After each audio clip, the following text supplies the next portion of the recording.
World War II, a war that shook the world upon which we stand, a war in which several historical people were born into the world.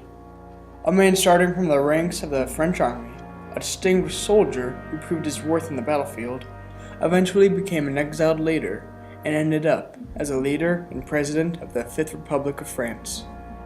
Charles de Gaulle, a dedicated nationalist who would not accept France's surrender to Germany, the man who freed France from the horrible republic that held the French government together with sticks and tape. This is the story of how Charles de Gaulle left his legacy in the country of France. France has lost a battle, but France has not lost the war. Quoted from Charles de Gaulle.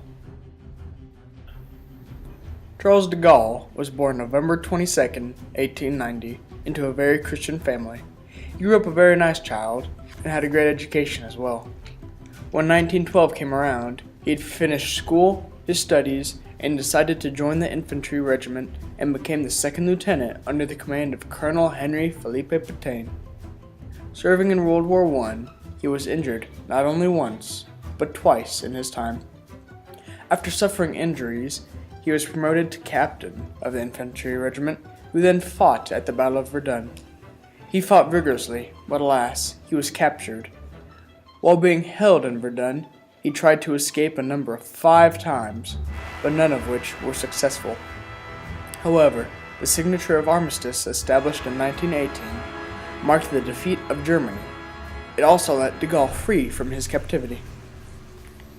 Charles de Gaulle began as a simple soldier in World War II, who shot up the social ranks as a leader of the French resistance movement and a provisional French government. Marshal Philippe Pétain, the former leader of the French government, announced on June 17, 1940, that France had lost to Germany and would surrender. Having heard this, de Gaulle had other plans. Instead of lingering in France, Charles de Gaulle exiled himself to England. Following France's surrender to Germany the following day, de Gaulle, with the credentials as a junior brigadier general and a minor official in the previous French government, walked in front of a microphone at BBC London HQ at 6 o'clock and addressed the military failure in France.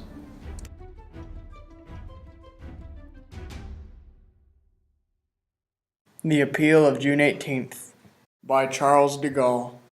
Moi, Général de Gaulle, j'entreprends ici. I, General de Gaulle, am undertaking this national task here in England.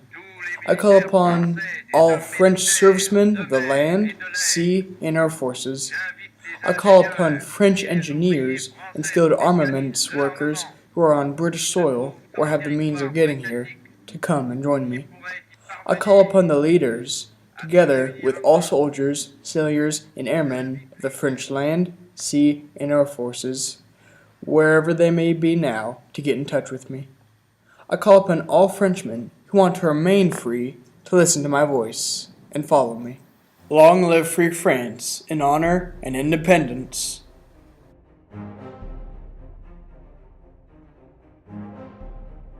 He adamantly rejected France's surrendering to Germany, stating, "Is defeat final? No!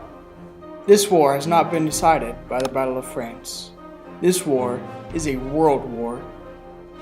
He then called upon French people everywhere to rally behind him. This is known as the Appeal of June 18th, which sparked the beginning of the French resistance movement. Although many didn't hear the brave call to duty, de Gaulle fought long and hard to give out a convincing speech. The French resistance movement was called by many names, such as Free France, the French Forces of the Interior Resistance Movement, and the Fighting French.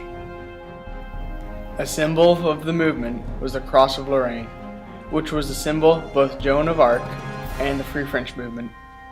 Other resistance groups, both inside and out of France at the time, regarded de Gaulle as an illegitimate representative of the French.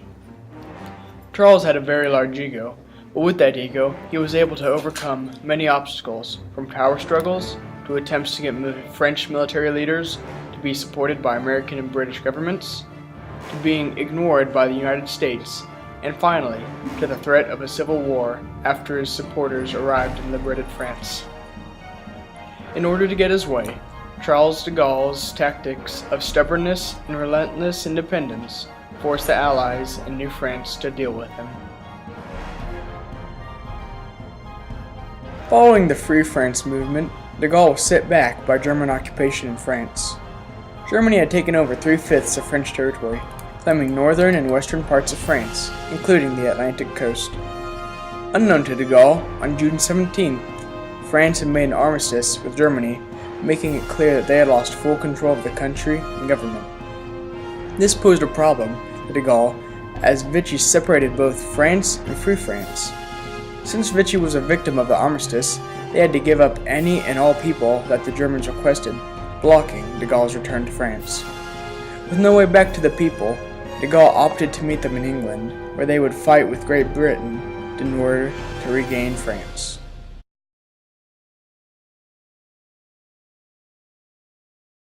I have come to the conclusion that politics is too serious a matter to be left to the politicians. The war may have been over at the time, but France was far from the independent nation de Gaulle dreamed of. France was on the victor's side, but issues concerning the government posed a problem. Shortly after the end of World War II, France's government went through a dramatic change. Before World War II, France followed the Third Republic, which gave full power to the parliament who made choices for the country. It was the dominant government until the Germans displaced it in 1940.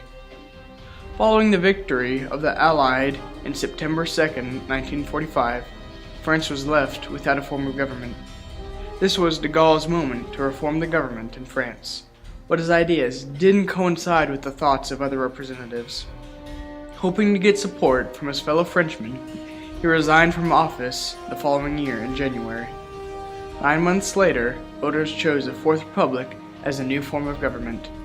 The Fourth French Republic vastly limited the power of the president, thus giving even more power to those who tried to sway politics. When de Gaulle resigned, he believed the government could easily be persuaded by their own political views, even to the point where it excluded the citizens of France. Charles de Gaulle's resignation may not have seemed like a big deal at first, until France had to deal with the Algerian War. Only 5 years after the Fourth Republic, military and civilian revolts in Algeria created a political crisis. The issue was much greater than the Fourth Republic could handle, proving Charles de Gaulle's point. After the crisis was dealt with, France demanded de Gaulle come out of retirement and lead France, this time with his form of government.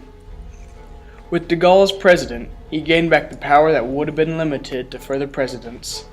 The Fifth Republic also viewed the issues of the people strengthening France into an independence country like de Gaulle dreamed of. For the next 10 years, de Gaulle led France until he yet again resigned in 1968, this time permanently.